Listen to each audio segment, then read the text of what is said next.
So I had one of the Charlottesville far right.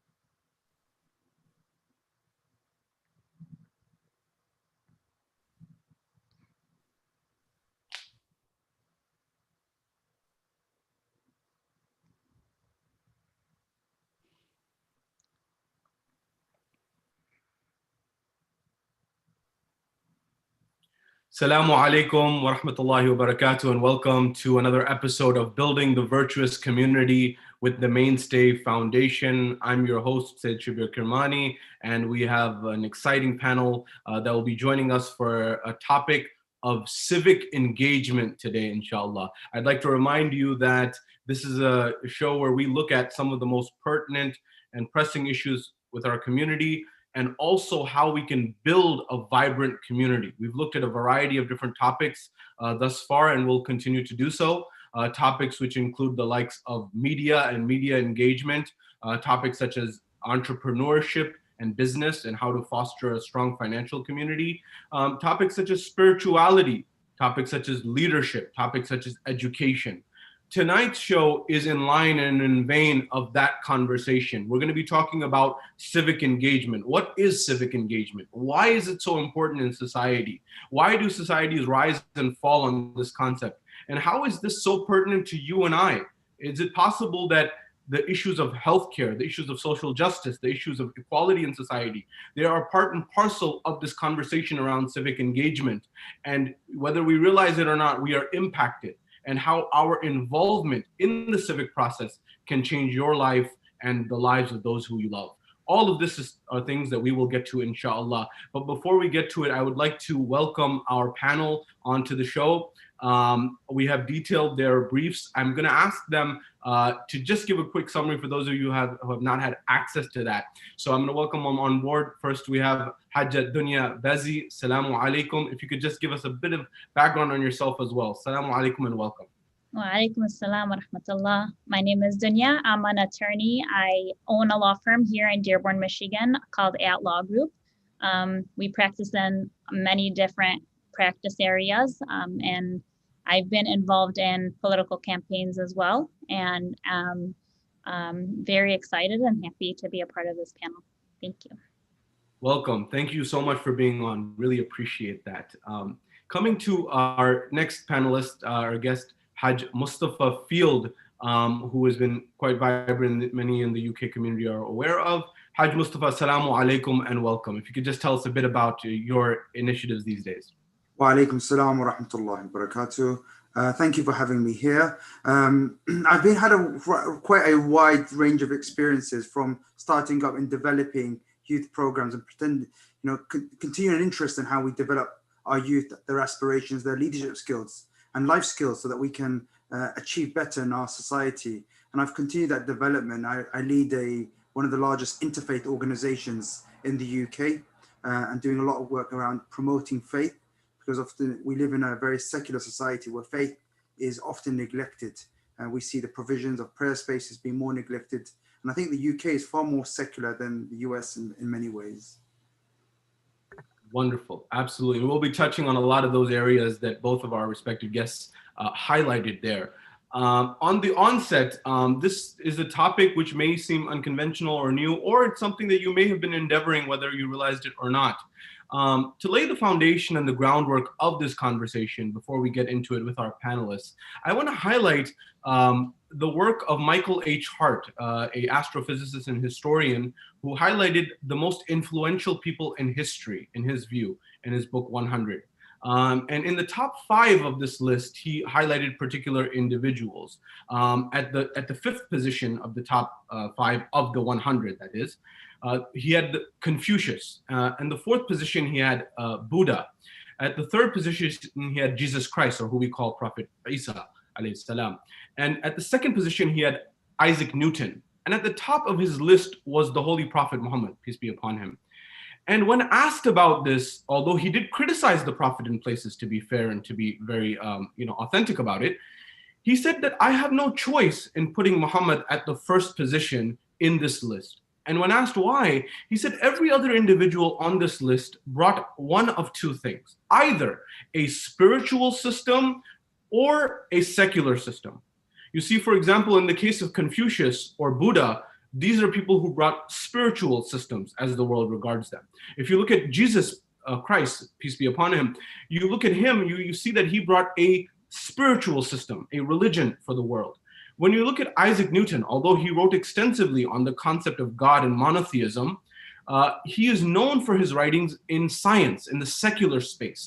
But Michael H. Hart argues that this individual, the Holy Prophet, was someone who not only brought a spiritual system, but he brought an entire complete socio-economic system, a way of governing society, a way of running society, one which is unprecedented for the world, number one. Number two, when you go to the Supreme Court of the United States of America, the highest court in the land and arguably one of the highest courts in the world, you will find artwork that is carved into the stone till this day.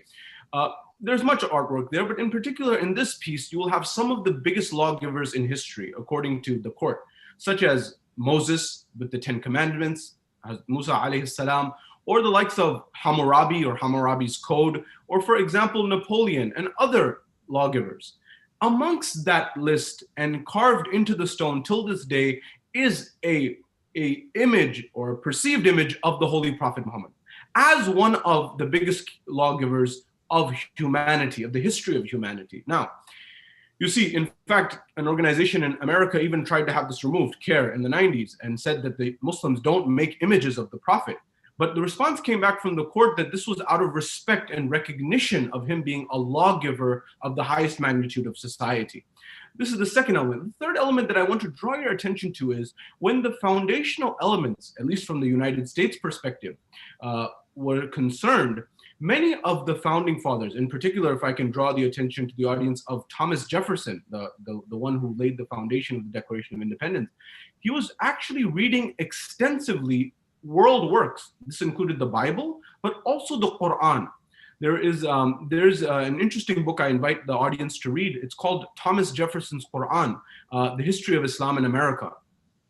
And in this, they highlight that he was reading all of these different texts. And in fact, the Congressman Keith Ellison, when he was sworn in, he actually swore in on the Quran, the Muslim congressman, but that copy of the Quran actually belonged to Thomas Jefferson, which was retrieved from the Library of Congress.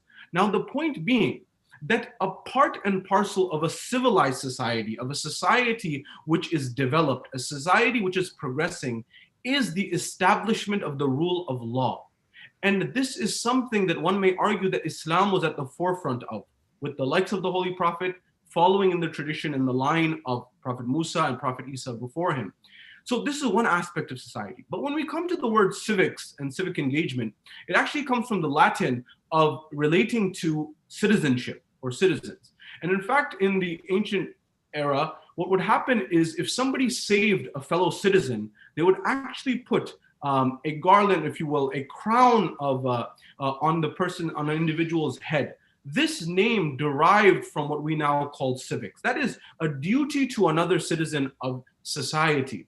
And so when we come to this conversation of civics and civic engagement, it's really about what we are doing for our families, for our community, and for our society at large, to make this world in which we dwell a better place.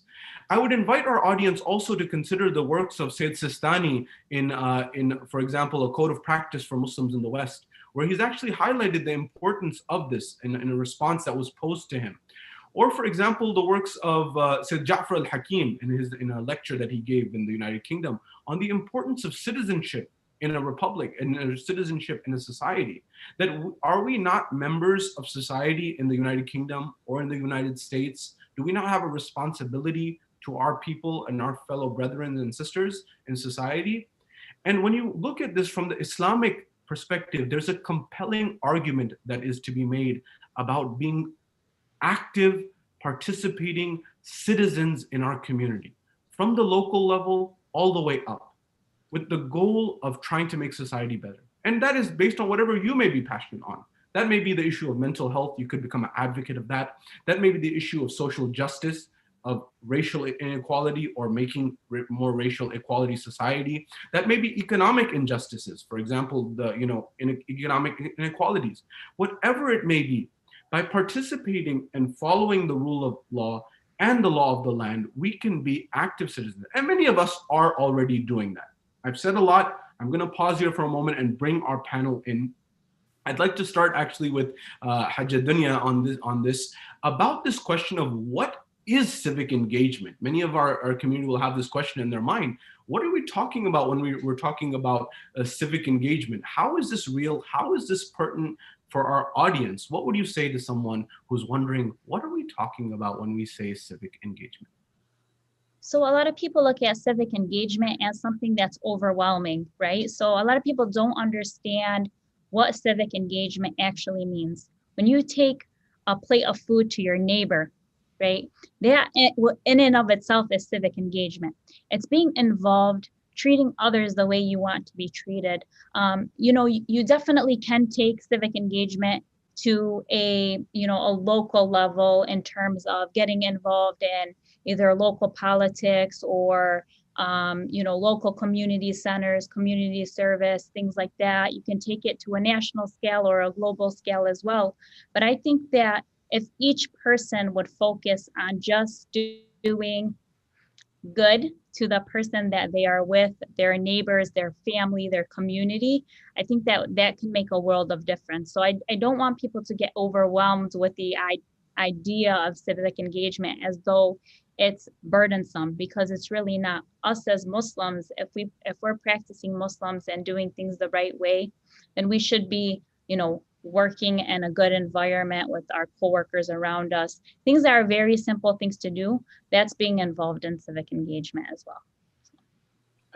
Excellent. Thank you for that. And I think that's a very important point. This idea that it's where we are. It's this idea of our communities. Think globally, act locally, and even if that means, from the Islamic perspective, so beautifully highlighted by the sister, this idea that in Islam, the concept of a neighbor is a bit different than what we're traditionally. It's not left and right of you. It's actually 40 houses, east, west, north, south, and we're accountable in the prophetic traditions that if we went to sleep with food and one of our neighbors, 40 houses either way, and they didn't have food, we're liable on the Day of Judgment. And that's part and parcel of being a Muslim, that we have to be concerned about the well-being of our fellow neighbors and our community at large. And this is part of being a good Muslim, to actually care and consider at that level. Very, very eloquently stated.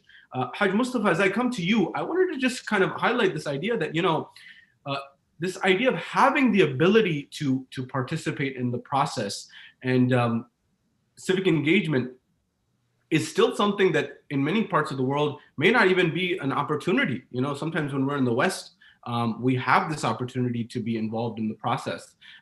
In other countries, people are still actually fighting the struggle to have their voices heard, to be represented, and things of this nature. What would you tell someone about civic engagement? What is civic engagement, and what is the importance of it? I know you deal in this space a lot. So what do you say to someone who may be on the fence about the importance and the significance of this topic? Your response to that? I think civic engagement is really about a group of individuals working to address an issue of public concern. This could be through working together or alone, even through political or non-political action to protect public interests or to make a change in our community. Some of our, addressing issues of public values, such as addressing issues of racism, Islamophobia, but also looking at how we can address things like making sure that people who send their kids to school have access to, meals for children. These are some the big issues that currently in the UK with the pandemic, we're seeing real, challenges with some of the most vulnerable in our society who need protection. And for me, that's the most important aspect of civic action and civic participation. Very well stated. Very, very well stated. And this is really the food, the meals on the table. If we can use that term, or civic engagement, or being involved in the process of our society, doesn't necessarily mean what we see on the news all the time. It doesn't necessarily mean what we see internationally. It could mean things as simple as that, but as important as, you know, having food on the table and making sure that people are secure. And I'd like to invite our audience to consider that we have an opportunity here to get involved in this process that other people may not have. You know, if you look at the history of our world, not too long ago, if you look at the United States, just 100 years ago, that's when women got the right to vote in America. And this is something to consider, that for the vast majority of history, people didn't even have this opportunity to have their voice heard. You know, I was reading a book in the lead up to this. It was on the system in the United Kingdom, in the lead up in preparation for this program, that talked about how ministers, for example, come to power in the United Kingdom, or they come to office. And there are certain constituents, and this is somewhat similar in the United States, but there is a constituency which is represented by a panel. And they were talking about the lack of diversity in some of these panels. They're vastly male dominated, and they're vastly tend towards white males. That's what the book argued. The book was entitled, I believe, Why We End Up with the Wrong Politician, something to that effect. And so it was making this argument that we don't have diversity in that process. So a particular segment of society does get involved in the process, and hence they are represented.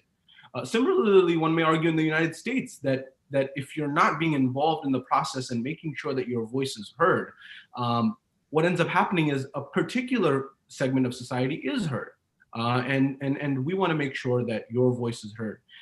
Coming to this point, Hajj, Dewnya, if I can come to you on this, maybe you could share with our audience some real examples of change, or people who have championed change by actually going through the civic engagement process. Somebody may be watching this and thinking, I kind of get it, but I'm still not understanding the dynamics or how real this is for me. What about somebody who has gone through maybe social injustice and they've been treated unfairly?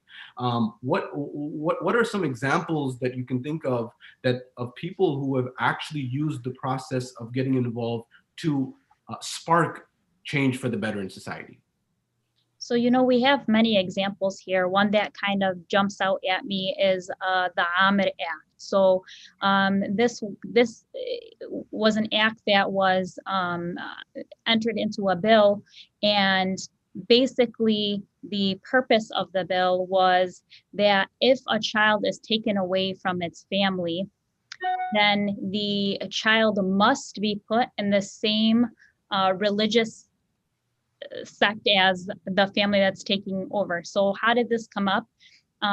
This family tragically lost one of their babies in an accident, which eventually they found out was the baby had like a disease of the bones, and nobody knew that, right? So they thought that the baby had drowned in the tub. So the mother got put through an extensive trial. She was acquitted. And when she was acquitted, her hope was that they would give her back her other 3 children. Obviously, she was found not guilty. She went through the whole process. She did nothing wrong. And yet her children were still taken away from her. And they were given to a family of non-Muslim background. So her kids grew up in, Catholic in this particular scenario. And that instead of destroying her, which a lot of people would have taken that and felt bad for themselves and felt that they were victims, she took that energy and she created new law that is going to help hundreds of families in the United States whenever this happens to them. So if they do go back and reconnect with their children, they're not reconnecting with somebody who's so foreign to everything that they believe, making it that much more difficult. And I get goosebumps talking about her story just because in our local community, we watched her go through so much, go through a trial, get her kids taken away from her, and yet she still continued to fight. And everyone can do this with regards to whatever your passion is, right? You talk about mental health. I had a client who passed away, took his own life, and his father is just driven by this idea, I have to be involved in mental health, whatever it is. And not very educated, doesn't have a lot of money, but he goes to social media every day and talks about his son and how just opening his arms up for other people to come. That's civic engagement as well. I would like to make one more point, just in a general, maybe not specific example, but with regards to getting out and voting, right? So a lot of people used to say, my vote doesn't count. I think after this recent election, nobody will say that anymore. But in our local community, there was a period of time where we couldn't get anybody elected from either Arab, American descent, or Muslim descent, and we're heavily populated here. So as long as people go out and vote, we should be able to elect somebody with our ideologies, our backgrounds into office. And you've seen a strong shift in that over the last couple of years, where our community has really come together and got out and vote through whether absentee ballots or not. And now we have many individuals who are elected to judges, state representatives, solicitor general. So alhamdulillah, like there is a change in that, but I think if more people get involved, we'd be a lot better off. Oh, wow. What powerful and compelling, just real life examples of how people can foster change. You know, a mother going through such a trying time, using that energy to fuel it, to foster change, so no one else has to ever go through that same experience that she had to go through, or a father advocating. You know, we have, as you alluded to, we have these platforms today, such as social media, that you can actually create your own platform. This wasn't available in the past. So using that to create awareness, to galvanize people, to get people together and say that no one should have to suffer. This is really the essence and the heart of civic engagement. And raising that awareness is what leads to, for example, bills and legislature ultimately being passed. It may be a tough road, but someone's got to do it so that we bend the arc towards justice of history, so we can leave our world better and our society better. Thank you so much for sharing that. Haj Mustafa, as I come to you, I'm going to ask similarly, if you can perhaps give us some examples. You've been in this space for quite some time. What are some examples on the UK front, or that you may be aware of people taking an active role and interest in civic engagement in their society, in their community, indeed their nation, that has actually fostered a change in the community that we have seen before our own eyes? I mean, there are many examples of how things have been impacted through civic engagement. Within my local area, there's been a rise in austerity, where many of the public resources, particularly usually accessed by some of the most refugees within the local community, some of the disadvantaged kids from the neighborhoods, who are losing access to public spaces. This includes youth clubs, libraries, and there's been real action by particularly many of the Muslim organizations to raise awareness. One youth club, particularly, I think 80% of the beneficiaries are from a Muslim background, have been very involved in raising and highlighting the importance. Often, if you're not round the table, okay, others are making those decisions, and there's that saying that you're going to be eaten, and you've got to be your dinner. And so we've got to bring ourselves to the table to engage with local council officials, our public authorities, and making sure that our rights are respected, but also that we make sure the policies are there to protect all people. And that's something that we almost have to learn to develop a universal language, because when you use a universal language, it relates to more people. It's easier for people to digest. And actually, we want to make sure that there are youth provisions, there are youth schemes available in our local community, particularly as we are now going through another difficult time across the world, really. And we want to make sure those who are having hardship, they do have access to support. Very, very well and very pertinent. I think that really highlights the issue on a number of fronts: economic inequality and fairness. There's a lot of studies and a lot of research for our audience to consider that the environment and the access to resources and amenities that someone has a big impact on where they end up in life. If you have access to libraries, computers, certain things, certain facilities, this can make a big difference in where you end up in life. And as a community activist, as someone who's involved in civic engagement, you can make a case with your local government to make sure everyone has fair access to these resources. Every child should have a fair chance at succeeding in life. I want to highlight a matter which may be pertinent for everyone, in the United Kingdom, in Europe at large, as well as definitely in the United States, and we can go as far as throughout the globe. We've noticed an air of polarization that's occurred in our society, an increase in polarization. I want to highlight for our audience, Justice Sonia Sotomayor, one of the Supreme Court justices of the United States of America, her, along with some other colleagues of hers, either past colleagues or current colleagues, have actually highlighted that the lack and the decline of the teaching of civics in American schools has actually correlated strongly with an increase in polarization. What does that mean? That means that when civics and civic engagement is not being taught in schools, and the importance of the civic process and the duty of each person to participate is not being emphasized and not being taught as a mandatory class. I think they highlighted that about 75% of the population does not have a requirement or a mandate to take a civics course during their high school education. That means only about 25% necessitated or actually end up taking it. And so this has led to an environment where there's a polarization. There may be a lack of insight and information. And then these narratives come about the whole system being rigged, or the system is I have no say in the matter. And these narratives become very common. And it leads to an environment where we become polarized and we're on opposite ends of society and we don't work together. Therefore, actually knowing about the civic process, to know what is the system, it was highlighted about, for example, voting. Like, what is the process? How to vote? What is the process to get a bill or a law passed in my community or my society or my world?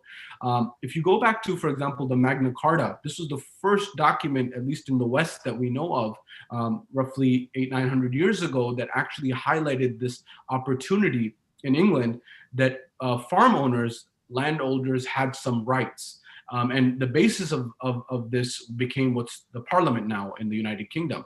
And this is what has led to this idea that the people's voices should be heard. But I should highlight that this was still only property owners at that time. There are many people in society who are not represented. It's, as I highlighted, women and other minorities are very recent to the table in terms of actually having their voices heard in the West. Therefore, we should participate in this in order to make sure that our voices are heard, and we're doing as much as possible to make society at large more equal, more egalitarian, more fair. What has been a result of some of this polarization? Some of this polarization, for example, in America, we noticed scientific facts are getting blurred along political lines. So, for example, global warming, which is a scientific issue, which is empirically observed, is now becoming something that is sectarian, or, for example, it's on polls. It's something that's becoming one party versus the other party. And things such as vaccines, a scientific element that people are actually going across political lines. Why are these matters becoming politicized? The real issue at hand is to curb ignorance. And that is part of civic engagement, to understand how our society functions and how to actually operate it, rather than assuming other things. So, in line with that, I would like to again come back to our panelists on this exact issue of, well, now that we've highlighted the importance of civic engagement and being involved in the process, we've also given some examples of it. What would you say to an audience member of ours about if they now have figured out what it is that they are passionate about? Maybe mental health, for example. Maybe they're passionate about, for example, economic inequality. Maybe they're passionate about social justice. What advice would you give that person on where to get started, what to do, and get going in terms of being a civic engagement activist, or doing something to foster this change in society? Hajj Dewnya, if I can come to you on this one, what would you tell somebody who's watching this and they actually are passionate about changing something and want to do something about their society? What advice would you give them? So the first piece of advice I would give them is, you don't have to wait to start, right? You don't have to do a ton of research and figure out exactly how you're going to fix this problem. You probably are not going to fix this problem right away, but over time, if each and every one of us does our part, then inshallah, the problem will subside, right? So I just, again, going back to I don't want people to get overwhelmed with it, right? You have some people who understand, okay, some people like myself who are lawyers or their careers allow them the ability to advocate in the highest courts. We have a duty to do that. I would say that's our civic engagement. However, people that don't have the ability to argue a motion in front of the Supreme Court, for example, they need to be more involved locally with their communities, okay? So I can give an example with regards to when I was in law school. I was in law school and there wasn't many Muslims involved in my school whatsoever. We had people come from the South, people who are not very familiar with Muslims in their own communities. I was the first Muslim that they met. Within a few weeks of that, you know, just being me, right, being a good practicing Muslim, their perception completely changed, right? And they said, I remember one guy coming up to me and saying, wow, Muslims are really cool. And I was like, don't generalize based on one person, right? Don't generalize one way or another. Learn who we are, learn what our beliefs are, and then judge after that. So I would just say, be, you know, get involved with your friends, your families, talk about the issues at hand. I'm sure that people in your local communities, people in your inner circles are having the same issues. If you're able to resolve them within your own circles, then you can then expand after doing research, maybe developing organizations that will help combat those issues, nonprofit organizations. We need much more of those organizations involved. There are many that are doing their part, but there are so many things that need to be tackled. So if you're passionate about something, focus locally, and then obviously if you can do more research and expand that, that would be wonderful as well. Wow, what a powerful, compelling example that, you know, you don't have to know everything. You don't have to, you don't necessarily have to have a law degree, but you can actually get started where you are, to use those platforms to make sure your voice is heard. You highlighted such an important point of Islamophobia, which we're really facing. And there's so much data that actually shows that most people who are Islamophobic don't actually know a Muslim. They may actually know of a Muslim or by name, but they don't actually have friends that are Muslim. They don't have people who they regularly meet and greet who are Muslim. And studies have shown that if just by knowing a Muslim, you can cut Islamophobia in half. And I think that's a really, really pertinent example of that. To be you know, to befriend someone, and part of that to come in the limelight as a civic activist, if I can use that term. Shows that what Muslims have already been doing for quite some time, which is getting involved in the process and adding value to society. And very well highlighted that the Muslim community is not a monolithic group. It's diverse like any other community. So whether it's one bad apple or one good for that matter, we should not paint with a broad brush. And if we're passionate, that may be something someone's passionate about, curbing Islamophobia. You know, I know sisters who've had to deal with narratives post 9/11 in the United States of issues of hijab and being, you know, treated in an Islamophobic manner, you know, jokes and things of that nature, that, you know, either pulling of the hijab of sisters, or for example, someone cracking a joke, a distasteful one is some such and such terrorist, your uncle, or things of this nature.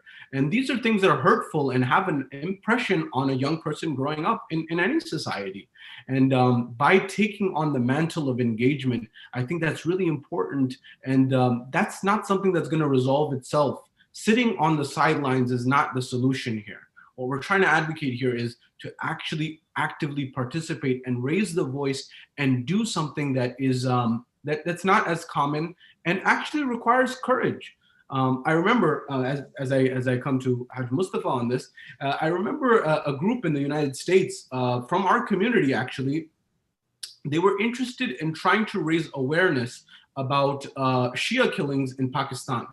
And they actually invited a congressman, Muslim congressman, to lunch, and they brought awareness to him about this issue. You see, we sometimes also paint politicians or political workers with a broad brush. Rather, there are people who, for example, they just may not be aware. The world's a big place. You know, to have all these different places in your mind, and also on top of that, know about each minority community. It's not the easiest thing. So they invited him and they said, can you, we're concerned as citizens of the United States of heritage in Pakistan, in this example, we're concerned about this minority being impacted. I know myself, I have relatives who've been impacted by this, who've been targeted because they come from a Shia background. And that hurts. These are families we're talking about. These aren't statistics. And he actually was moved by this to the point that he went on the Senate floor and he went to Congress and he had a minute to speak. And this is the issue that he highlighted on the highest stage in the United States, that I'm concerned about this as a representative of the United States. My constituents are concerned, and I, representing them, am concerned about this. And this is something that props up the ears of those people. So this is one example. Haj Mustafa, what would you say to someone who wants to get started about something they're passionate about? How would they get started in the UK? I think, I mean, number one, we need to really be informed. And I think we need to read more about what's happening, look at the discourse that's been happening, but also engage with your peers, find groups that are of interest. Today, we are in the age of social media, and you can really connect. We're not in isolation. We can learn from the experiences of our colleagues in the US in terms of their activism and their campaigning. We've got a huge network of activism in the UK. And, today, you look at the UK, the two major political parties both have allegations of ripe Islamophobia within their parties, real serious issues around Islamophobia not being treated in the same way that you'd treat other forms of discrimination. And this is creating a gap in the participation of Muslims. They're not getting the same equal opportunity to engage. And that requires a community not to be passive about that, because sometimes, because of this prejudice towards us, and let's be clear, there is challenges for Muslims. There's nothing noise about it. Your faith will, and especially when we want to be practicing in our faith, it will become a barrier to some of our participation. Many of the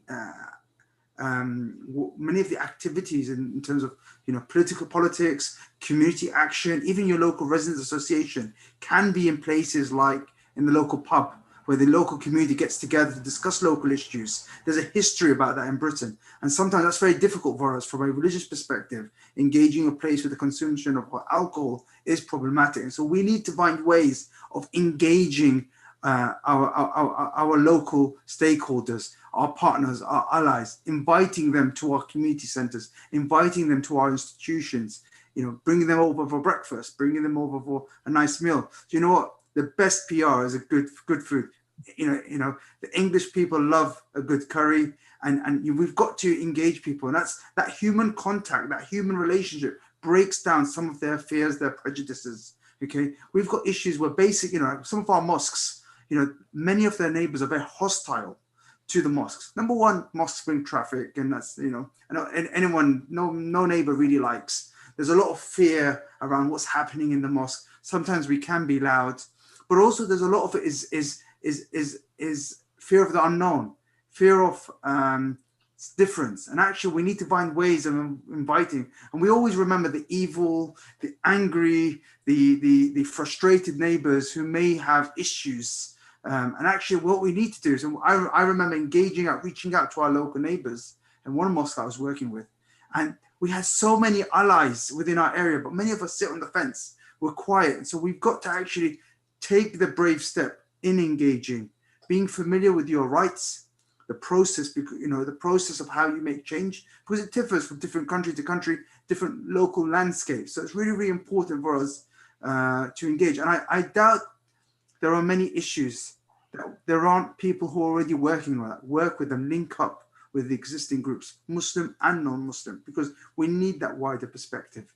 And I think, I come back to be informed when you engage. Do not go with ignorance, because our ignorance and understanding, do our due diligence. Who is the chairman of our local political party? What's his background? What's he said about in the past? Are they willing to host a dinner for Ramadan and talk about the Muslim community and the needs, so that raise awareness within the local political constituency? How can we engage our schools, the governors in our schools, so that we can make sure that when they're developing policies, they take in the considerations of the local Muslim community, the local faith communities. Often we need to build allies with other faith groups because they all feel actually that sometimes faith is not taken in consideration. Our exams often now are in the UK are in Ramadan. And so many of the university exams taking place in Ramadan. What can universities do to make it easier for Muslim students? Maybe having the exams first thing in the morning so they're not drained, or finding ways of accommodating the participation of Muslims so that they can practice their faith. And the UK has a history of trying to be tolerant. There's a history of strong tolerance, but also that word tolerance means there's something on the surface that it's not always easy. We need to learn how we can respect people, because tolerance is very close to intolerance, and that shift is very there. So we've really got to be able to bring people together and be confident in our change. And I think this is very clearly rooted in our prophetic teaching. This is very rooted in the Imams alayhi salam, in their action, and in speaking up, in addressing, in advising and guiding people. And I think we need to be more confident sometimes as Shias, because of our oppression that we've experienced in many of the countries that we've come from, Iraq, Afghanistan, Pakistan.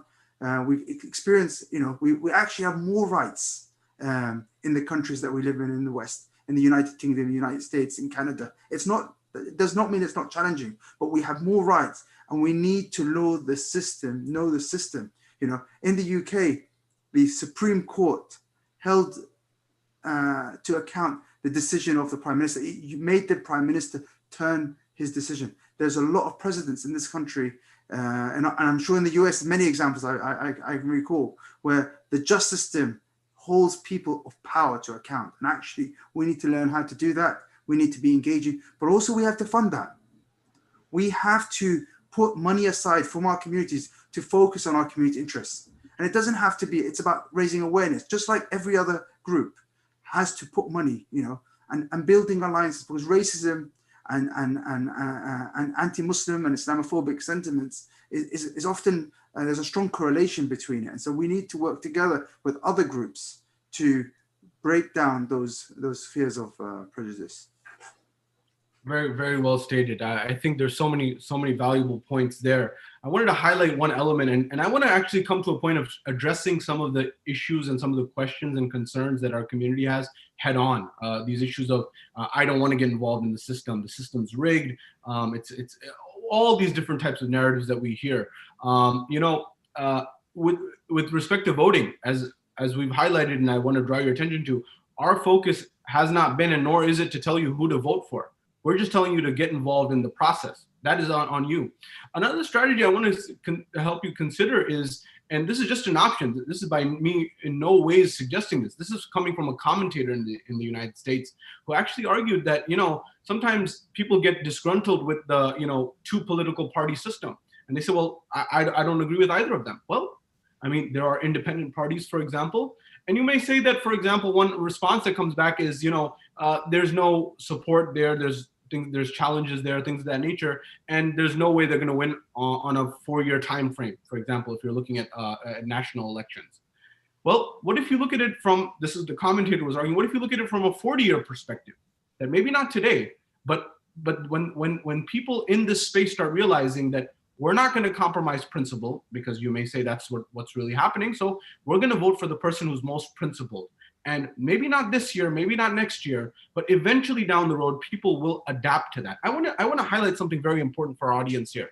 There's a book entitled The Poor Economics. It's written by Abhijit Banerjee and Esther Duflo, two MIT professors who won the Nobel Prize in 2019 for their book, for their work, and they subsequently they had a book, of course, called Poor Economics. Now, I want to share how important civic engagement is here. They were talking about eradicating poverty in poor and impoverished societies such as India. This is the example in particular.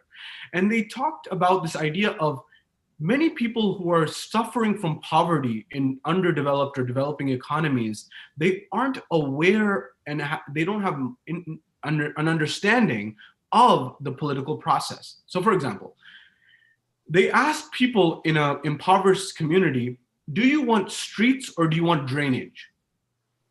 And overwhelmingly, the people said, we want drainage because the water, it collects, it clogs up, it leads to many problems.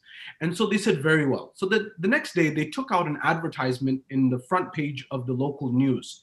And they put the two main candidates for running for office in that particular township.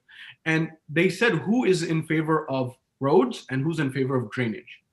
Overwhelmingly, when the results and the stands were so clear for the audience, the researcher said that the people actually voted in line with who they were most interested in. So the political process was actually bolstered by making it absolutely clear about what people stand for. You know what the result of this was, Dr. DeFlo and Banerjee said, was that the politicians started adapting to what the people wanted in terms of their rhetoric and what they were looking for. And this is in a place where people may not have the highest educational attainment. Another example is something which is called Nukkar Natak, which is actually a play that is done on the side of impoverished communities, that's done on the side of the road. It's a play because a play is one of the oldest ways of entertaining and engaging societies and communities. And they, in those plays, highlight the importance of civic engagement. And there have been numerous research studies that have shown that this has an impact.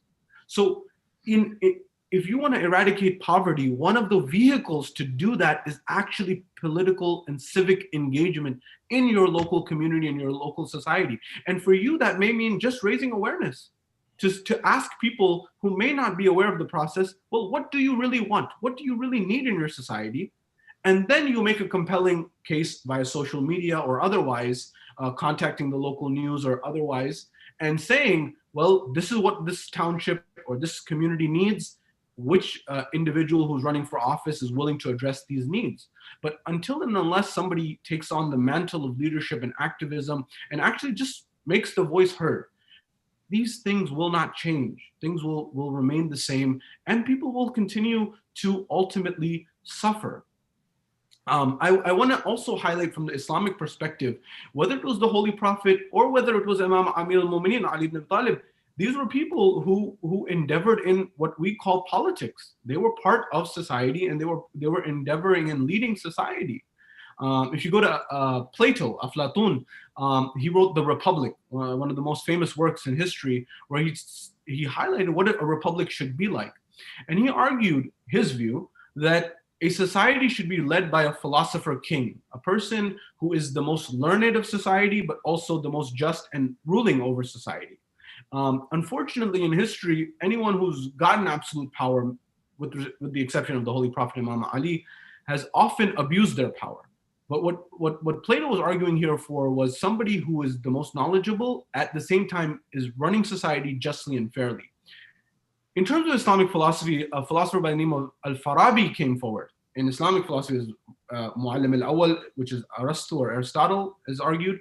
And then the second teacher, Muallim al-Thani, is known as Farabi, and he actually argued that the Holy Prophet was this philosopher king that Plato was alluding to, a person who ran society justly, fairly, and was able to explain difficult concepts to the audience, to the people who were there, in understandable languages and ways that they could understand. Similarly, if we look at the time of Imam Amir al-Mu'mineen, or as Hajj Mustafa even highlighted, about equality and the nature of fairness and justice, Imam Ali, we are told he goes to court where his shield has been taken. Someone takes it from the bazaar, and he goes against a man who's not a Muslim in court. Now, Imam Amir al-Mu'mineen is an imam, number one. Number two, he himself is a judge and a justice in his own right, and he knows the law and he knows what's going on. But in that parameter, in those dynamics, the point of social justice that Amir al-Mu'mineen is highlighting is that Islam is not here to impose the rights of Muslims on others. No, it's about a fair and just society for all, whether that's a Muslim or not. And I think the awareness of that is on us to try to bring that to the limelight as Muslims. If I can come to Hajj Dewnya on this idea of us as Muslims, what are some things that we can do in America or perhaps in the United Kingdom to not only get involved, but make sure that our voice is heard, that we are people who were not marginalized. I think the last few months and years have actually shown that when we participate and are active as a block, as a group, we can actually have a big impact on society. So what would you say to someone who's saying that, my voice doesn't matter, my voice is not heard? What would you say to somebody like that? So I get that commentary a lot, which is kind of sad that we still receive that commentary, because at this point, I would think that everyone realizes that if you are involved, first of all, it's our duty as a Muslim to be involved, right? It's our duty to do good, right? And civic engagement is one way to do that, right? Amongst other things. So I think that it's our duty to go out and vote. It's our duty to be involved. It's not an option, right? And I think a lot of people look at it as an option, and it's not. We need to be involved. I had a lady from Tennessee reach out to me through a friend. She hasn't met any Muslims before, and she was in a world history class in college, and she needed to interview somebody. So her aunt knows me, and she told her about me, and she reached out to me on Facebook, and I said, sure, I'll take the interview, So she asked me questions about what it means to be Muslim and who goes to heaven and all of these things, because in her faith, if you don't believe in the Trinity and what she believes in, there's no way to heaven. And I said, well, I tend to disagree, because if you're a good person, right? And I explained to her people of the book, and if you're principled and if you do good, I would have a hard time believing that there's no avenue for you to get to heaven. And I explained that to her. And she was floored, right? And she's not going to convert tomorrow. And that wasn't the intent. The intent was to make her understand who we are, right? So if we get out and vote in blocks, this is what we talked about it a little bit earlier, just in our local community, we're starting to do that, where we're actually voting in blocks. And our numbers are skyrocketing, and the ability to get people elected who believe the way we do. So when State Representative Abdullah Hamoud is in Lansing or in Washington, D.C. on the Congress floor and is able to articulate what we're talking about, or Rashida Tlaib, and you see her on CNN, and I'm like, yeah, we did that, there needs to be some, you should feel joy in that. We did that. And if we get out and we vote in blocks like that, we could be so powerful. And you wonder why. You look at, for example, the Jewish community, and they are extremely powerful, right? So if they have something that they're lobbying towards, it typically gets done. If they need funding for an initiative that they're trying to do, the funding is there. So we as Muslims, if we stick together and if we see value in that, we can get our point across. We can affect change. But if we stay divided, then we won't come as far, and we'll always be second or third tier to other, advances. So I think that, I don't know that answers the question, but I think that's kind of just like what I would like to add on that point. I think that does. I think that does quite well. Thank you for sharing that. And I think for the audience, never underestimate the power of a concerted few individuals to change the world. That's actually the only way change has ever happened. I remember Gandhi, whatever your view on him is, but the salt tax. The British had levied salt taxes in India. And this was considered that the salt of the earth, as the saying goes. This was a right, a fundamental right for human beings. And so he started marching, as the story goes, and one person became 35,000, 40,000. And the British were according to this tale, they were moved to drop it or change their policy because of. I want to really highlight this idea of non-violent means of protesting and standing up for social justice. This would be in the vein of Martin Luther King or other people who galvanized society to move forward.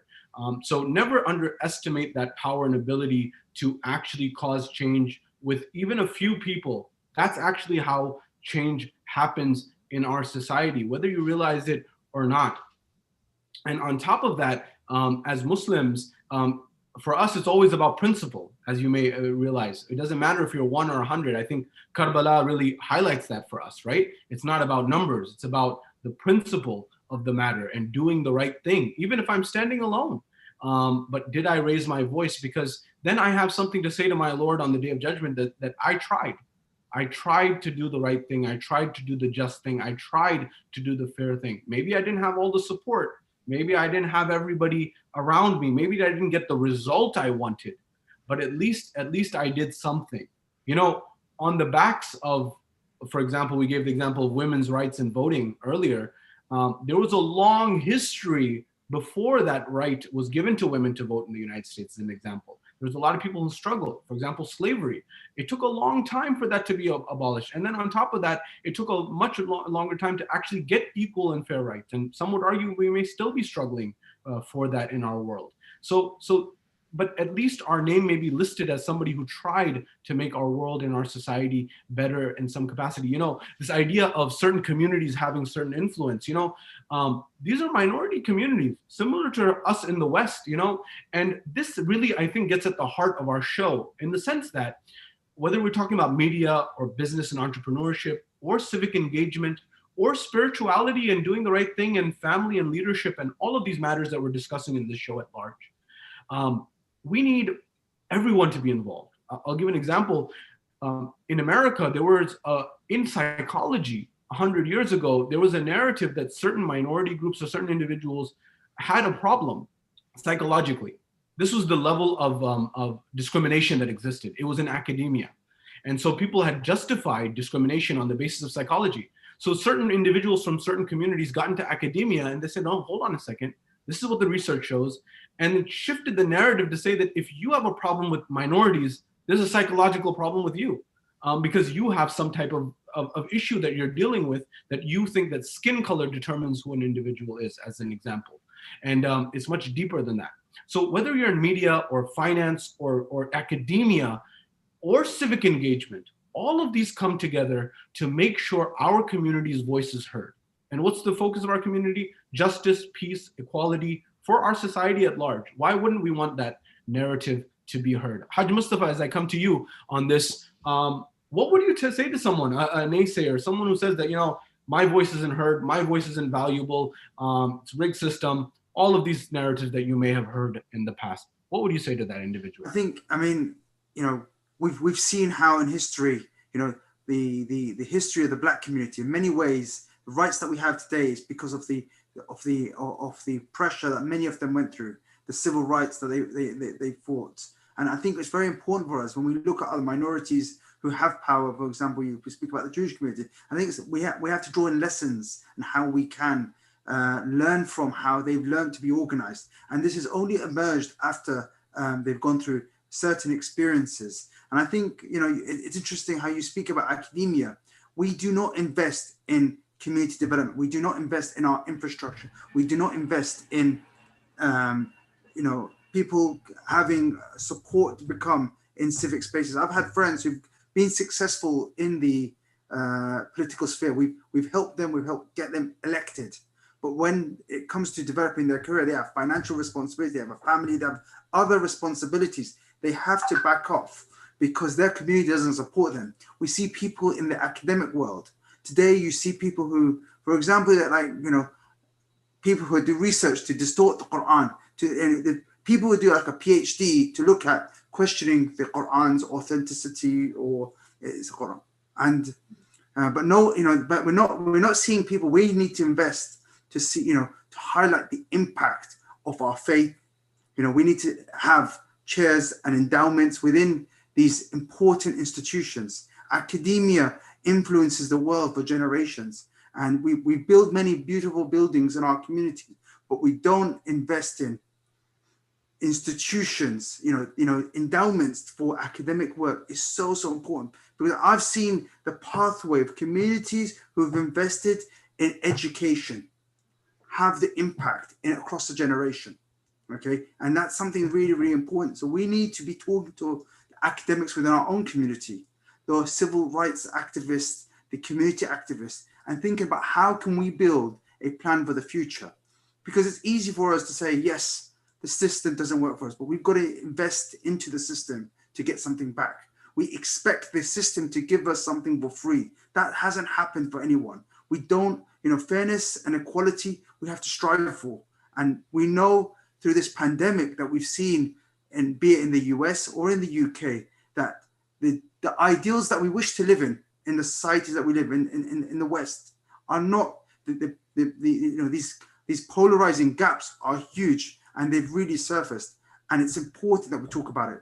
But actually, we shouldn't allow those who wish to drown those discussions around institutional racism, around how there's discrimination. We need to be a Shia community standing with our Black brothers. We need to be standing with all those who are experiencing injustice. We need to stand. I mean, I remember some of us as churches, mosques, and synagogues, and even gurdwaras, we came together. We worked on a campaign to demand for better living standards for cleaners of public buildings.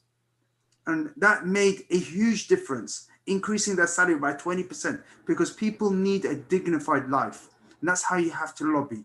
And I think through that community action, and my journey has been through, I've had many times where I've not achieved what I've wanted to, but it's been a learning experience for me. I got involved in politics at university. I've got involved in my local authority, in my council, through refugee councils and different organizations and interfaith world.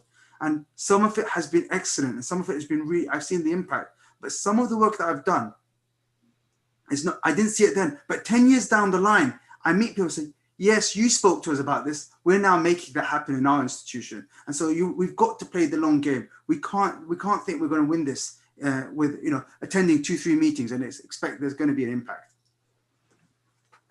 Wow. Very, very powerful, very, very compelling, being involved, and I want to highlight a couple of, narrations here that, from the Islamic perspective, if we look at the letter of Imam Ali to Malik, where he said that, people are of two kinds, either your brothers in faith or your brothers in humanity, if I can use that phraseology. And at the same time, there's the very famous narration of Amir al-Mu'mineen, Imam Ali, when he is ruling over the Islamic empire, if you will, which is over scores of countries in the modern world. He sees a man who's begging in society, and he stops there. And we're told it may be a Christian man, not a Muslim man. And he stops there and says, why is he begging here? He said, well, he doesn't have the ability to work. He's become handicapped, essentially. He doesn't have the physical ability to work anymore. And so Imam al-Mu'mineen says, look, I'm not going to move from this place until we give this man what we would call a pension from the public treasury. We used him while he was able to work, and now we're going to leave him to beg in society. And I think that's one of the best examples of what the stand of a follower of the Ahlul Bayt, in particular Shia Muslim, should be, that it's about how our imams operated, that to do good, justice, fairness, equity for our society at large, for our world at large. And by doing that, when you add value to society, which many people are doing, by the way, but it sometimes doesn't become apparent or known unless you do it in an organized way. When we organize as a community and the effort and we combine our effort, it leads to synergy, which actually leads to much greater returns for our entire community and our society at large. Why would we not want that? So I think academia is a big part of the equation, as well as the civic engagement process in and of itself at large. Hajj Dewnya, if I can come to you on some of these other elements, what other advice, just generally on this topic of civic engagement or of things we may have left out? This is a really rich conversation. It's something that that may actually go over several episodes, but we don't have that here.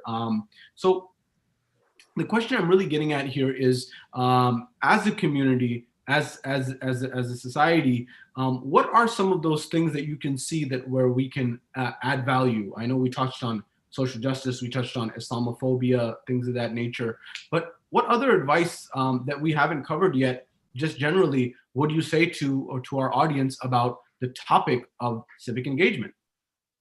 You know, I listened to Brother Mustafa as he speaks about his works that he does in civic engagement, and it just kind of, right now I'm pumped. I'm motivated to do more because I hear of the work that he's been doing, and it's remarkable, right? Um, I would say, you know, we alluded to the pandemic right now, where we are, the global state. And Brother Mustafa talks about the fact that it's highlighting a lot of these issues that maybe we didn't focus on before, or even if we were focusing on them, they weren't at the forefront. Mental health being a big one, right? So I don't know if you guys are experiencing the same thing in kind of your local communities, but I can tell you from our community here, and we have a lot of people who hold true to their faith here. Mental health is a big issue right now. Being in isolation for a lot of families is a real struggle. So I think something very simple that each and every one of the listeners that I hope would do in the coming weeks, in the coming days, is pick up the phone, contact your loved ones, contact your friends, you know, go to social media, reach out to anybody who just needs to talk, because I feel like this is a huge issue right now that isn't being properly addressed.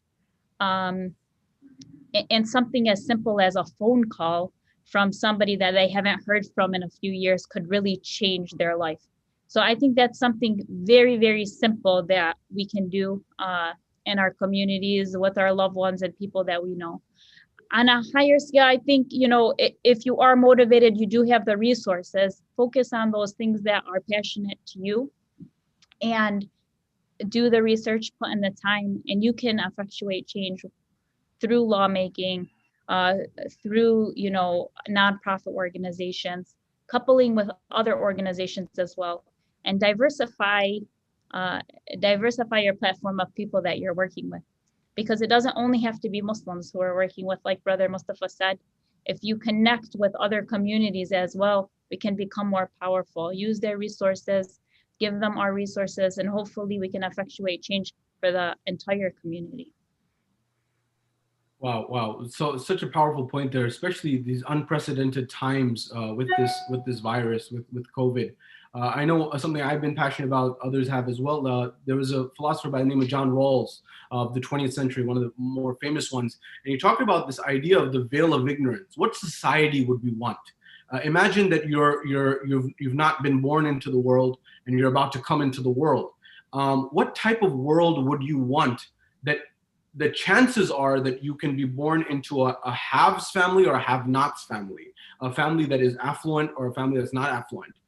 In that environment that you can randomly be assigned to a family, much like our real world, what type of world would you want? And the conclusion that he came to is you'd want a more egalitarian society, you'd want a more fair society, you'd want a more equitable society, a society where the bridge between the 99%, the 1% is bridged and it's a shorter distance. You would not want these exorbitant gaps in economic discrepancy, as an example. Why is that pertinent here? Well, when this pandemic hit, there were certain individuals who had the luxury to be able to work from home through a laptop, for example, knowledge workers, for example.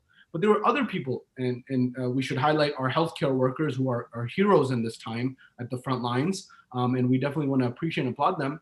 But there's other people who weren't recognized or who were lost out in the fray, and people who had to put food on the table, and they had to go outside and risk their own health and the health of their family members. And they didn't have this luxury to be able to work from home. And so this really clearly identified an economic gap in our society.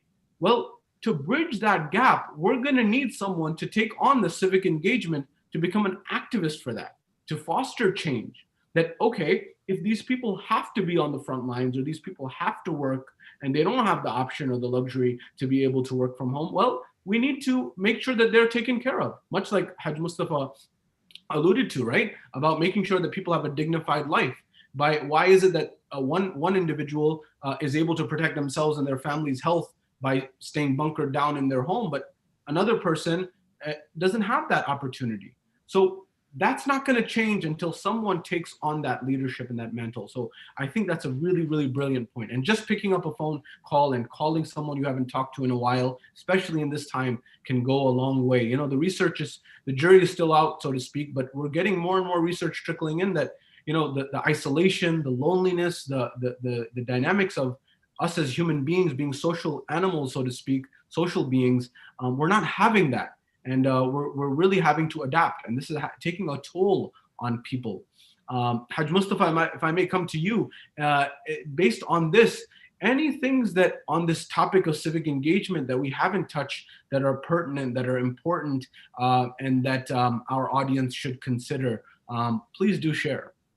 Number one, I want to reach out to the audience and tell them that if they want support around going on this path, if they've got questions, if they want to reach out to us. I'm sure amongst us, we can help you. We're a community. And for me, often the most important thing is about empowering others to take the lead. You know, we live all short lives in this earth, and we have to empower and build a community. The most important thing for us is building community. And I often feel that civic engagement, civic participation needs to be about investing in people. We invest a lot in our buildings. We invest a lot in other aspects of our community life. But I want to invest in people. We want to help people become effective. So often when I speak to people about getting involved in voluntary work, it also should be about benefiting themselves, not just giving. Because if you develop skills, how to run a social media campaign, how to do digital marketing, how to develop your communication skills, how to develop your persuasion skills, all these are really important skills in the civic space. And actually, sometimes you can learn those skills in a much more easier way, getting involved in strategic decision making and governance meetings than you can do in the workplace. Because in the workplace, it takes you time to jump that ladder. And it's really helpful for you to get that experience early. And I think actually a lot of employers look towards that. People, even businesses, they look towards people who can show they're proactive, they're able to think outside the box, they're being able to develop themselves. So I often think sometimes because we have weak systems of volunteering within our own community, almost there's a shame towards volunteering, and actually we need to change that. Actually, in my organization, I get Oxford, Cambridge graduates looking to take on internships, and we have a lot, looking to learn and get involved in our work. And we as an organization don't want to just open up to the top students. We want to have a diversity in our staff because we benefit from different people's outlook. You know, people who've lived in urban cities and had a different lifestyle is very, very important because it enriches our team, our office. And so we need to diversify who we work with. And so, be confident, get involved, and actually think about, okay, when I'm going this journey, have that sense, I want to develop. I want you, if I'm going to volunteer, I want you to develop me. I want to become a youth worker. I want to be able to improve my understanding of security, risk assessments, communication planning. All that can be invested.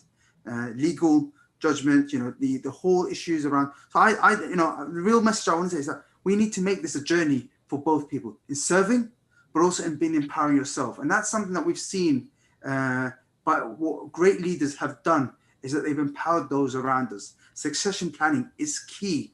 And as people who are followers of Ahlul Bayt, succession is so important. We know that in our Aqidah, we need to be thinking about how we invest in people to take the work forward. And I think when you start your journey in volunteering, think about that. And do reach out to us. I'm sure the sister, yourself, Sayyid, Shabeer, so we're out there. We want to share our experience. We don't have all the answers, but possibly I know someone who may. And you guys know people. We're an interconnected world now. I can contact people. I was speaking to people who are involved in the presidential campaign in the US, who are really involved in decision making just the other day on Zoom. So we're so connected now. We should seize that opportunity, inshallah. Very, very well stated. I think that kind of builds on what we talked about last week, actually, was business and entrepreneurship. And one of the points that was made was, using our community and networking and actually using as a springboard to foster change and betterment in society. For the aspect of many aspects, but business as in particular, we talked about that last week. There's laws and legislation that has been moved by social civic activists to foster change. For example, having a living wage as an example. This was not something that was considered viable maybe a decade or two ago. But through engagement and through a narrative and people championing the cause and saying that a person needs a certain level of income in order to survive in a particular locality, that championing of that idea led to a change where people have what's now called a living wage in some respects, as one example. Another one is even contracts and work in business contracts, government contracts, things of these nature. People from minority backgrounds, women, for example, these are different categories that have now become part and parcel of the requirement of certain contracts that are given out to companies, that a certain portion must be given to a minority-owned company or a female-owned company or a woman-owned business. And the reason for this is that, that some of these are not represented, or they're not represented equally in society relative to others. Or if I can use the analogy, someone may have a head start in the race in life, and they're leading, whereas somebody who's disadvantaged from a minority background or otherwise is starting from way behind to get people up to speed. Now these are things that are happening, but there's still a lot that needs to be done. And that's really where civic engagement gets to the heart of the matter. We're going to be drawing to a close here soon. I'm cognizant of the time, but I really want to get this point home about volunteering and activism in the community, young and old alike, throughout the entire chain of command, so to speak, in our community, young and old. Volunteering is something that's really, really important. And I think perhaps there's a cultural difference, but in the US, there is a certain dignity and prestige in volunteering and giving back. And that's something that's really important. And I'm surprised from the UK perspective of why that narrative may be there. But I think it's important that volunteering is something that actually is adding value to our society. And it's something that needs to be really considered, whether that's in civic and political spheres or otherwise. But I think being active and being an organizer, even certain presidents, for example, in the US started as community organizers. And that's how you start building and getting a pulse of your community, really. Because sometimes we don't even know what's going on in our own neighborhoods. We don't really know the depth. Sometimes we think, I'll give the example of our state. Sometimes we think that poverty or homelessness or hunger are problems overseas only. And it's true, those are definitely problems in many parts of the world. But sometimes we have homelessness in our own backyards, in our own communities, in our own counties, in our own cities, in our own towns. Sometimes we have hunger. I was really alarmed by the number of children who during COVID didn't have access to food that they typically would have, for example, through schools and things of this nature. I wanted to come, as we're wrapping up, to Hajj Dewnya and then Hajj Mustafa on this as well, about, what are some challenges that are in our communities that, sometimes people don't have a pulse of. We think these are foreign problems, but they actually may be existing in our own communities. Are there any of those challenges that you'd like to highlight? Honestly, I've seen everything in terms of challenges that I feel like we as a community feel like we're sheltered from some of these issues until somebody in our community, their families deal with it directly and everyone finds out, and then it spirals out of control and you notice that many families deal with it. So for example, you talk about, drug abuse. We thought it was foreign to our community. It's not. It's their addiction. It's their mental health. It's there, right? When you talk about the issue with the lunches, that hit home with me because I remember getting notifications on my phone saying that the schools are going to be giving out lunches for children who typically have unseated lunch. And I thought about that and I said, wow, that did not even cross my mind as one of the effects of schools being shut down, right? And I put out like a small campaign on Instagram, basically saying, if you are in need of food, please reach out. And the amount of families that reached out, I was floored. Um, I didn't think anybody in our own backyard was struggling to a point where they couldn't put food on the table. So these are real issues. And I think we need to talk about the issues, and we need to be comfortable talking about the issues without that shield of, am I going to be looked at as a bad mother or a bad Muslim or whatnot, that my family's struggling through these issues. We need to break those barriers down, because in order to change or help or provide that helping hand, we need to know that there's actually a problem there, and we need to address that. I think that's the first thing that we struggle with, and I think we're getting a little bit better, but I definitely think we have a long way to go. At least I don't, I'm sure you guys see the same thing, but in our community there's this pride, right? There's this pride. It's okay, it stays within our four walls, we'll be okay, we'll get through it. Well, we're here, we're part of your family too. So allow the others to help you as well if that needs, and I guarantee you the person next door is probably going through the same issues. So I definitely think that there, just to go back to the volunteering, whether you're young, whether you're old, there's a place for you wherever there is, whether you know how to use a computer or you don't, right? So that's some of the older communities sometimes, well, I don't know how to get on a computer, I don't know how to really use technology. Well, you can help in different ways. You can lend a helping hand in a soup kitchen or whatnot. So there's always opportunity for an individual to help, and there's always a need. Wow, thank you. How powerful. And I really want to highlight that this idea of support groups in our community, we don't have enough. We need to really work on this infrastructure. Outside our community, you have, for example, mental health support groups or addiction support groups. And sometimes in our, as you highlighted, in our communities, become issues of shame and things of that nature, where it shouldn't be. Someone who's dealing with a child, for example, or a loved one for that matter, who's dealing with addiction, for example, or mental health issues. And many times these go in parallel. There's a science of this that we sometimes don't discuss and talk about in our communities. And we need to get rid of that stigma. So a family that's, that's having to deal with these things is not having to deal with shame on top of that. We should be helping and supporting these families and people who are in need. For example, in America, we have the NAMI, which is the National Alliance of Mental Illness, which has support groups and things of this nature. But what about in our own community, a support group for mental health, a support group for addiction recovery, a support group for X, Y, and Z, whatever you're passionate about? And that's not going to happen unless we have this conversation, number one. And number two, we actually take action to make that a reality. You talked about economic inequality, food, just hunger.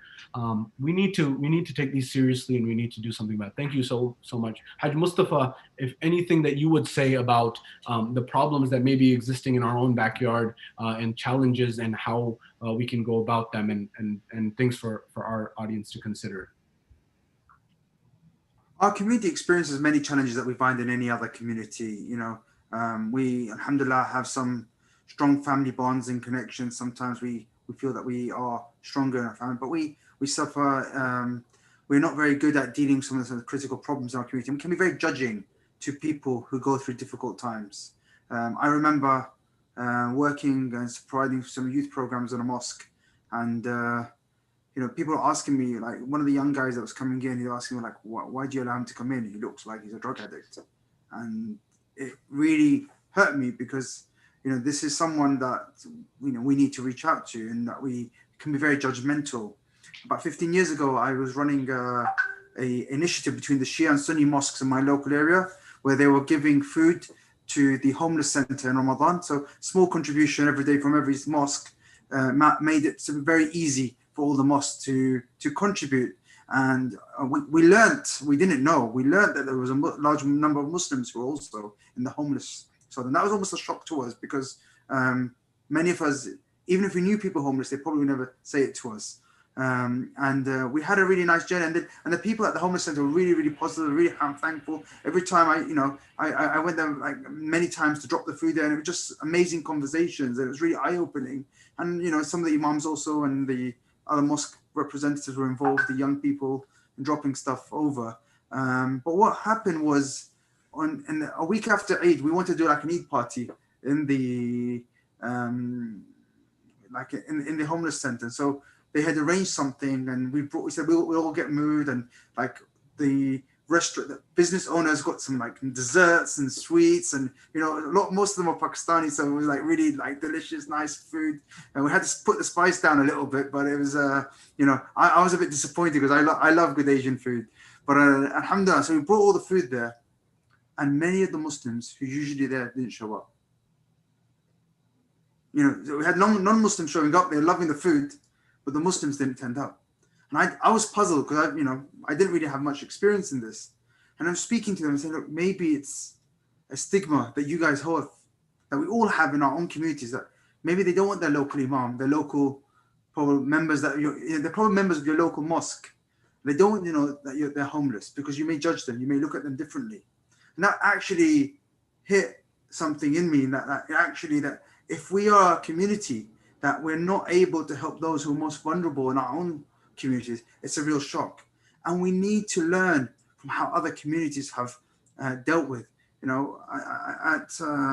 one of the youth projects I was organizing, there was one young kid who'd been expelled from school because he'd been carrying a knife.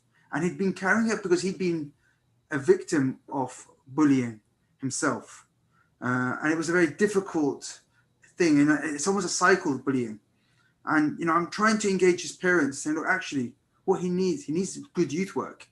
And subhanallah, a friend of mine who was a youth worker was there, literally walked in front of me, and I said, wow, let me call this guy in.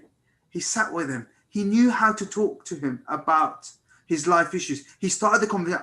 I would have no clue how to, I used to do youth work. Now I'm probably completely out of touch, but how to connect, how to start that conversation, what they're talking about, and it's really, really important to help them open up, talk about their issues around anger. How do they deal with their anger? There's issues at home that drive this negative attitude as well. And there's unearthing that is really, really important. But that's a skill. And sometimes we don't think that actually youth work should be a real skill. So I think it really comes back to investing in building people who can solve issues. I'm doing a course tomorrow around domestic abuse, not me, but I've got my colleague who's an excellent facilitator.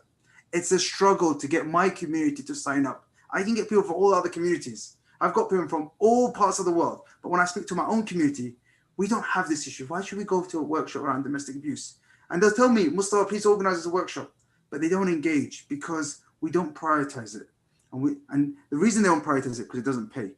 You could speak to 100 people in a month who are victims of domestic abuse. Who's going to pay you in the community to support those people? And so we really, really need to change. And also, there's a lot of public funding out there. I think the work that many of our imams do in terms of helping relieve mental health issues, social isolation, the congregational prayers brings community life. All of this, we need to be able to talk about it in a way that our neighbors understand the benefits of us being a strong community. And inshallah, they benefit from some of that as well. Wow. How powerful. What a compelling story. Thank you for sharing that. As we draw to a conclusion, I'm going to give our panelists a final word in 30 seconds for each of them. But I just want to build on what Haj Mustafa said there about, if you're passionate about this, one thing is, we talked about education a couple of episodes ago, and that is the idea of, there may be an argument that somebody needs to be an activist for revamping the school system, or at least adding things. For example, psychology and communication. I would argue this should be taught from K through 12 as mandatory subjects. And these are things that could help curb domestic abuse, anger issues, other things, because there's a science of this. And we talked about the goal of education in that episode. And the modern goal of education is getting a job based on the Industrial Revolution. And we need to get up with the times to actually solve people's problems in their households and their families, so they have harmonious families. But that's not going to happen, and that's not going to change until someone takes on the leadership to be an activist and an advocate for those things. there's a lot to say. We'll leave it at that. I'm going to go with Hajj Dewnya. If you could give a final word for our audience, please. I just would like to thank the Mainstay Foundation for all of the work that they have done for preparing this panel and all of the work that they've done. If you want to look toward an organization that is really effectuating change, it's a good one to start with. I'd like to thank Brother Mustafa and Sayyid for allowing me to spend this time with you. I've learned a lot and I appreciate it. And I'd just like to say to the audience, it's, be a part of the solution. Don't be a part of the problem. So just whatever you can do, if you do it, at least it's a step forward. Thank you. And we thank you so much for your tremendous added value and insight to this discussion and enriching this conversation. Thank you. Hajj Mustafa, if I can echo more, Sister Dunya's words around how we need to be part of the solution. Look for people who are doing great work in your communities. There are people out there. You've always got great role models out there. Find them. You've got to sometimes reach out to them, shadow them. Tell them, look, I want to shadow you. I want to work with you. How many, be it an MP, a politician, a mosque leader, someone who set up a social enterprise, a charitable work. Say, I'd like to shadow you. I'd like to work with you. I'd like to help you. I'll do a bit of the donkey work sometimes, some of the hard work, but I want to gain that experience. That's going to give me life skills. I think that's a really important thing to do. I always think it's always very important to strike a balance. And, we find people who we find ourselves never finding that balance in our life. Either you find people who are really embedded in their community and they're struggling in some ways in advancing their contribution in the education world and other aspects. So we need to find that balance, and the prophetic examples are really good for us. So, I think always look for people who are around you who you can benefit from and help them. They will be, this whole thing about shadowing is remarkable. We do it in the business world. We do it in the corporate world. Why don't we do it in our community life? If I want to tell people shadow a lawyer for a week, they'll run for it. But they're not going to shadow their local imam to see what he does every week, the hard work, the phone calls they have to do. That's something really remarkable. Jazakallah khair, inshallah. We're delighted to have been here, and inshallah, the show continues to engage the audience and inshallah inspire others. Jazakallah khair. Thank you all so much. We'll leave that there. Thank you again, once again, to our panelists. Thank you so much to our audience for tuning in, and thank you all for enriching this conversation. And we hope to see you on the next show. Wassalamu alaikum wa rahmatullahi wa barakatuh. Alaikum salam wa rahmatullah.